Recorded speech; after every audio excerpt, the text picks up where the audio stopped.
Welcome to the Catbird Quilts. I'm Kathy Martin. Today's video isn't a fabric pull or a tutorial or new technique that I've learned or really any of those things. It's not even an update of what I've been working on. It's really just me sharing some thoughts about how quilting really is therapy in the hopes that maybe it will encourage you and maybe us all in our quilting journey. And you know, I have a lot to say about it. So stay with me.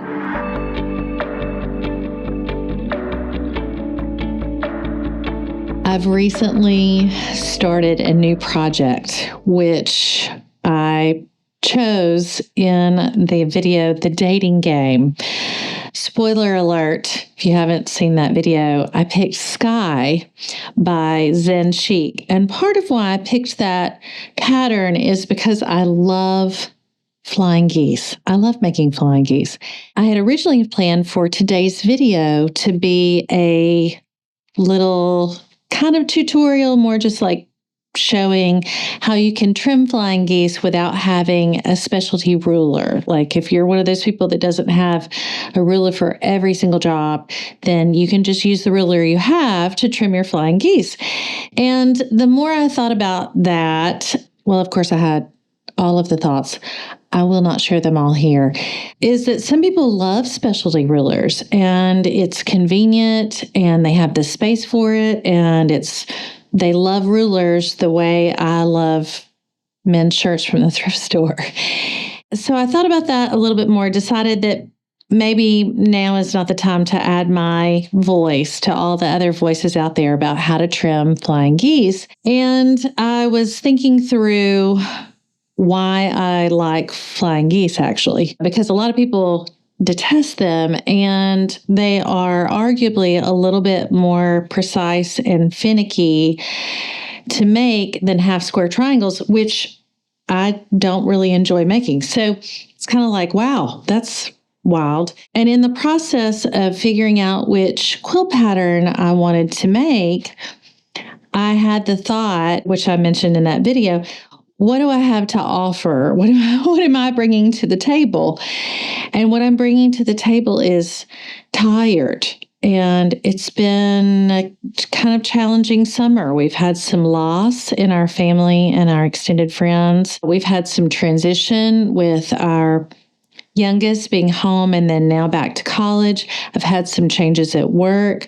And so there's been a lot of, dare I say, heaviness in mine and Paul's personal life at home. And perhaps you're there too. Maybe, the issues that are affecting the globe are heavy, or maybe just your personal life feels heavy and challenging. And that seems like a very heavy thing to say to talk about a quilt pattern, but I wanted to keep making. I wanted to keep sewing and keep making. I didn't want to stall out and just, I don't feel like it.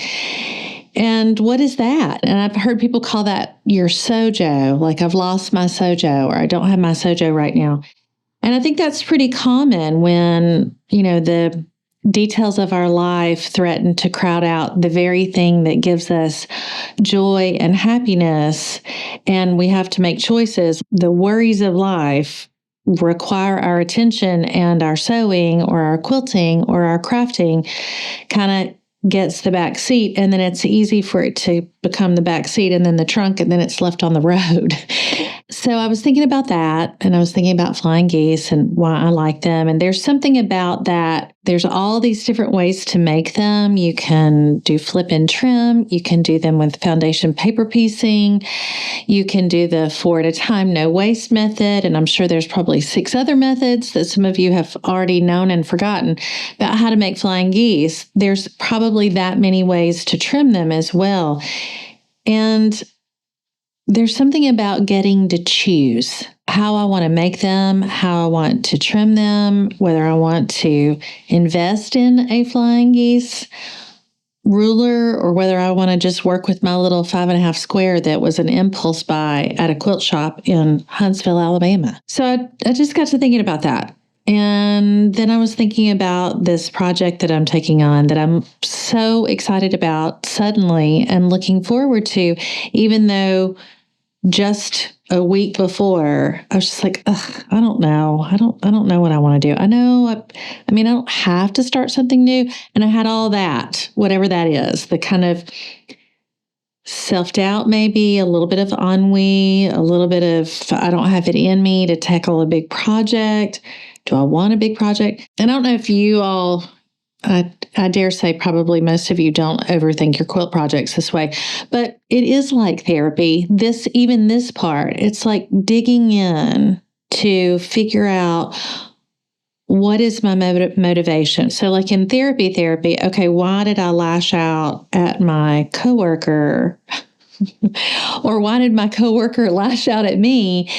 Well, let's talk about it. Let's think about it. What's in there? What's driving that? And so I guess I do that with my quilting too. What's driving this interest or lack thereof? And I said this on Patreon. And actually, if you've ever wondered what it's like on Patreon, it's a lot like this. I do a coffee chat and some other videos are just like this, where I sit on my couch and kind of talk through quilting projects and such. But I think where my whips, so my works in progress, my quilts that are not anywhere near being finished, kind of where they go to die is when there's a mismatch between where I am in terms of my time and energy and interest and what that quilt or quilt pattern or quilt blocks requires of me. If it's real needy and I don't have a lot to give, it's going to go in the whip basket and it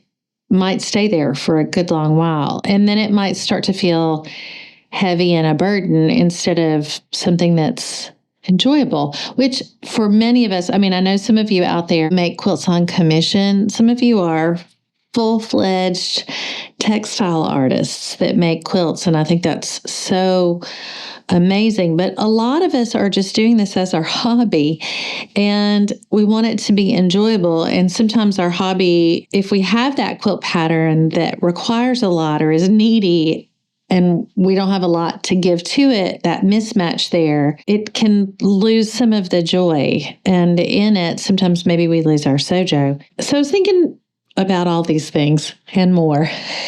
and as I was thinking about trimming flying geese, it's going to keep coming back to flying geese, which is part of why I put my K-Facet and shirt flying geese quilt on the couch as a reminder. I recently pulled this out of the closet and put it on our bed and had the, I love this quilt. And I made it with no one in mind. And it turned out it was for me.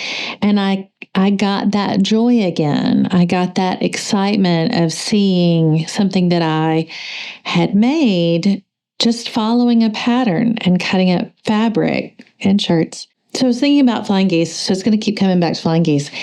And trimming flying geese can be persnickety, but it's less persnickety if your seams are sewn very accurately and straight. And seams are sewn more accurately and straight if the fabric has been cut very accurately and straight to begin with. And I remarked to my friend, Jennifer, that it's kind of like Maslow's hierarchy of needs.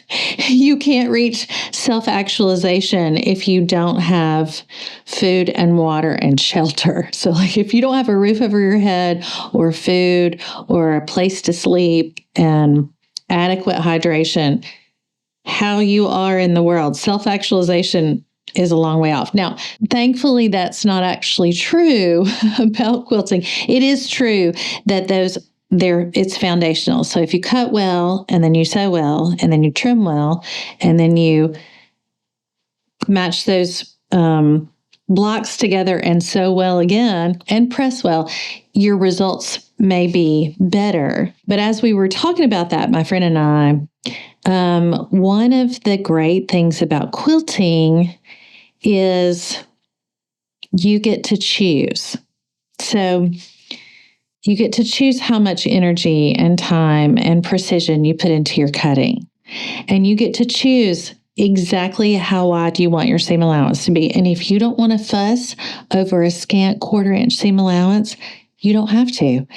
And if you don't even want to trim or don't trim, which I mean, I can't conceive, but I have a quilter. Actually, she's a long armor that's done some beautiful work to me that reportedly does either no or almost no trimming. Now, that probably is really a testament to what kind of quilter she is. She's probably so accurate, she doesn't have to trim.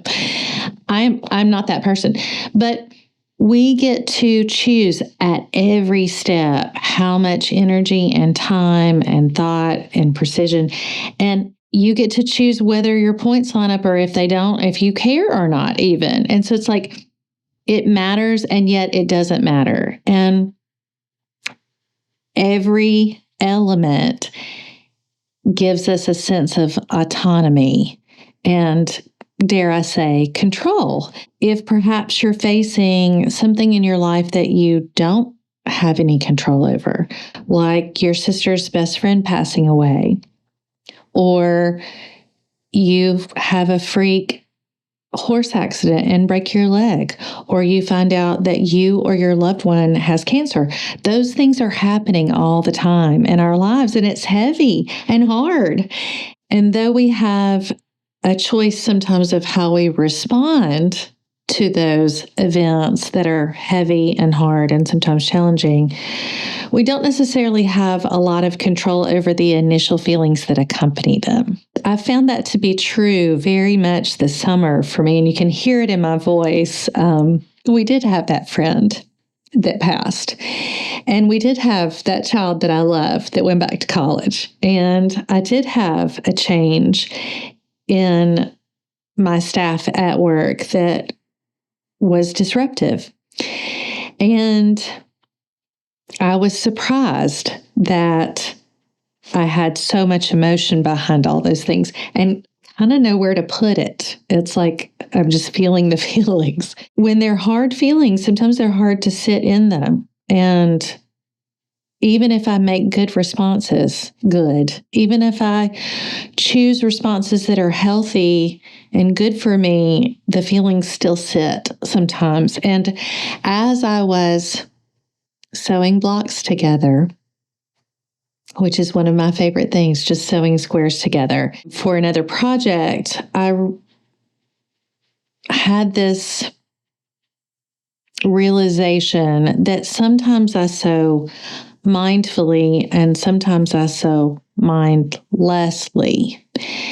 And I think this is another of the quilting as therapy components. There's the digging in and figuring out what I want to do, what do I like to do, which pieces of these quilt puzzles that I'm making, multiple, because I always have too many whips going at one time, but which pieces of this puzzle do I want to spend my time and energy on? So while I was doing that digging and then sewing squares together, some of these times over the course of the summer, I needed to focus my attention on something other than perhaps the difficult things.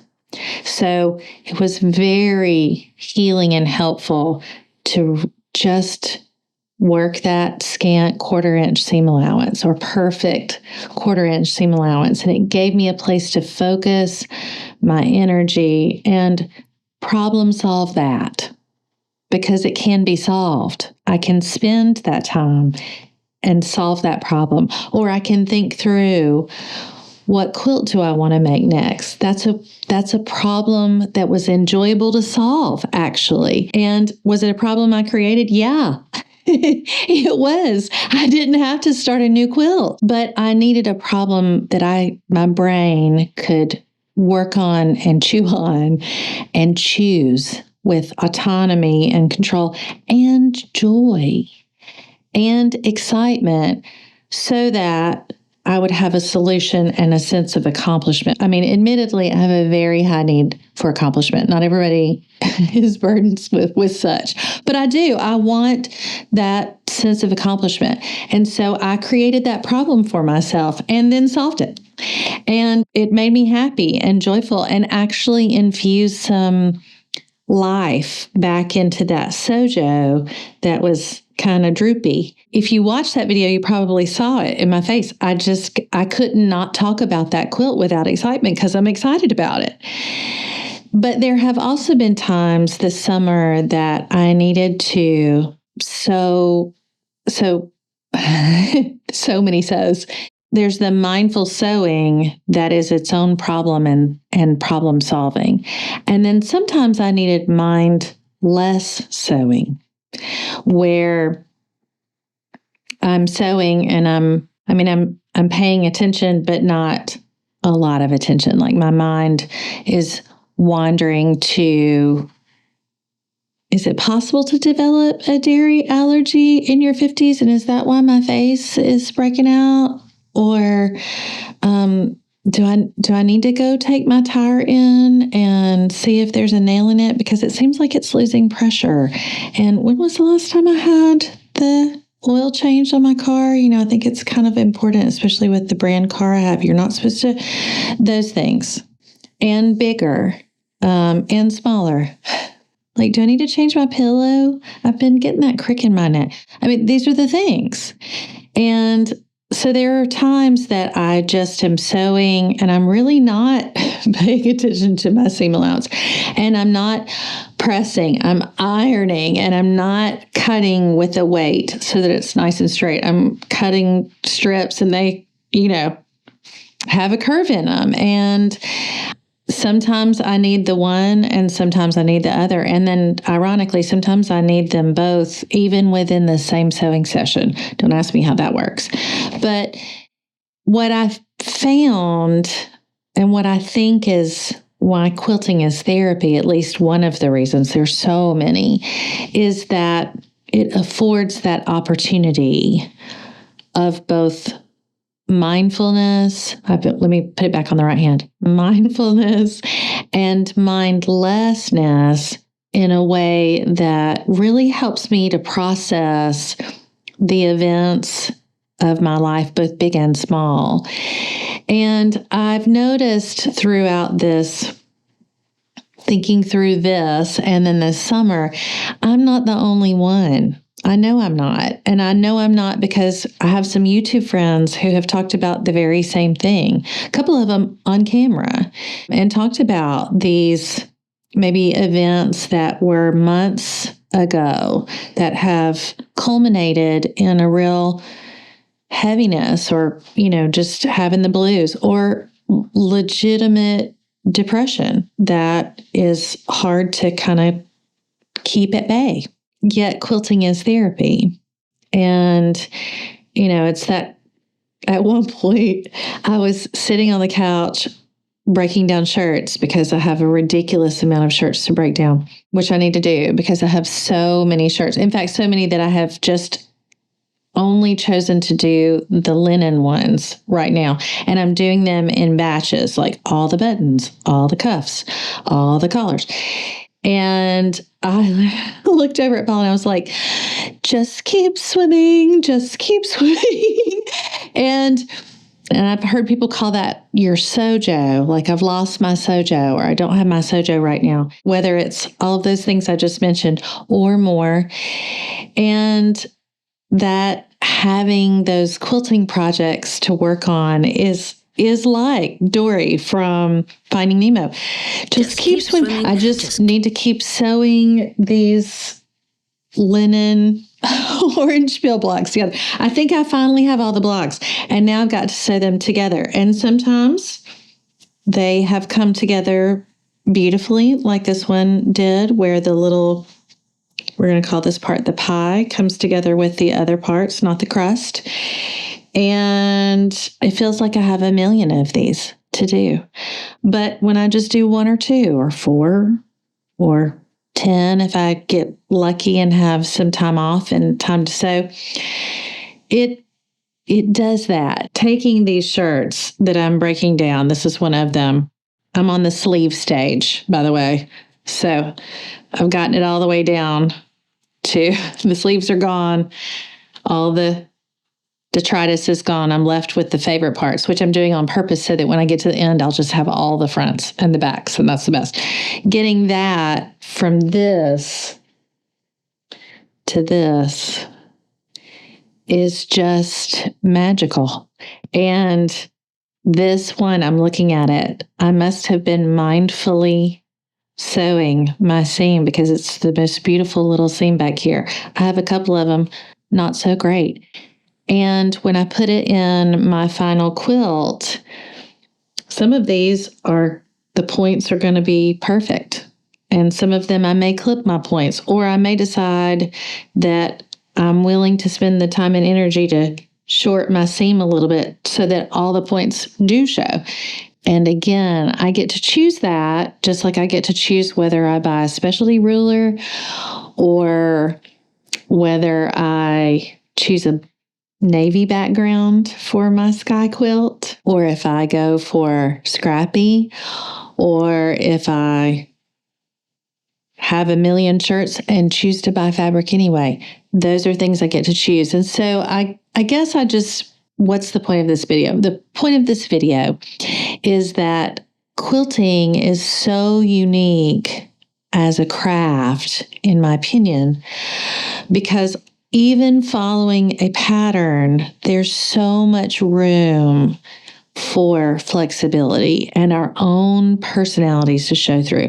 Not just the fabric choices, the color choices, but also how tightly we tie ourselves to the specifics of that pattern. Or do we go rogue? Or do we completely improv, which, makes me want to have a panic attack. But some people feel restrained and constrained by the, following the details of a pattern. And so there's all this room for flexibility, and yet those foundational blocks, cutting, trimming, sewing, pressing, there's something about the continuity of that and just practicing those methods to whatever degree we want to, that mindfulness and mindlessness that allows us to work through whatever we need to work through. And it might be working through how to sew with linen, which is why I know a little bit about how to sew with linen shirts, or it might be how to get a perfect 1/4 inch seam allowance, or it might be, I don't have the space for that right now, but I know that sewing makes me feel better. And so I'm going to sit down and sew these 2-inch squares together. And one day it's going to be a checkerboard quilt. All of that to say, I'm working on my sky quilt pattern with a navy background and at least a pink shirt in it and a lot more. And I've found myself having more lightness, more peace, more joy just by, it's not just, but it's by digging in there and figuring out what I wanted, but also giving myself permission to choose and exert the control where I want to and let it go where I want to. So if you're in a place where perhaps you feel like you're teetering on the loss of your SewJo, or maybe have totally lost your SewJo, let me just remind you that quilting is therapy, and it's there for you when you're ready to come back to it, whether you create problems and then solve them and feel good about them, or whether you sew random things or squares or what shirts, whatever, together, and your psyche works out your real problems, that no matter what, it's an exercise that's good for you, and I hope it brings you joy and peace in this season. So thanks for joining me while I share my thoughts about quilting as therapy here in my living room on my couch. I hope that it's an encouragement to you and maybe gives you food for thought about your own quilting as therapy and quilting journey. And I will see you next time. I'm Kathy Martin. This is the Catbird Quilts. Thanks so much for watching.